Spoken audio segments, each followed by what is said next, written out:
ஒரு 16 வயசு பையன் கிரிக்கெட்ல சும்மா தெரிக்க விட்ட சம்பவம் நம்ம எல்லாருக்குமே தெரியும். ஆனா ஒரு 16 வயசு பொண்ணு பண்ண ஒரு சம்பவத்தை பத்தி இங்க இருக்க யாருக்காவது தெரியுமா? நியூயார்க்ல சான் கேரோலஸ் அப்படிங்கிற ஒரு பர்டிகுலர் சிட்டி. இந்த சிட்டில கிளீவெண்ட் எலிமெண்டரி ஸ்கூல்னு சொல்லி ஒரு ஸ்கூல் இருந்துச்சு. எக்ஸாக்டா சொல்லணும்னா Jan 29, 1979 ஒரு 9:30 இருக்கும் அண்ட் ஸ்கூல் ஓப்பன் ஆகுது. அப்போ வந்து பாத்தீங்கன்னா டக்குனு ஆப்போசிட்ல இருக்க ஒரு பில்டிங்ல இருந்து ஒரு கன் ஃபயரிங் நடக்குது.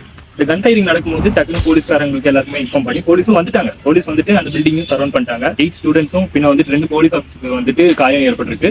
அது இல்லாம 3 அங்க ஒர்க் பண்ற எம்ப்ளாயிஸோட ஜோலி முடிஞ்சுச்சு. இதெல்லாம் பண்ணது யாருங்கிற ஒரு மேஜரான ஒரு டவுட் வரும். அது பண்ணதே அந்த 16 வயசு பொண்ணு தான். இந்த பொண்ணு ஆப்போசிட்ல இருக்க பில்டிங்ல இருந்து அந்த ஸ்கூலுக்கு நேரம் வந்துட்டு தாக்கல் நடத்திருக்கு. போலீஸ் வந்து பிடிச்சி இன்வெஸ்டிகேஷன் பண்ணி எதுக்கு நீ இதை பண்ண அப்படின்னு சொல்லி கேட்கும்போது ஷி டசன்ட் லைக் மண்டே.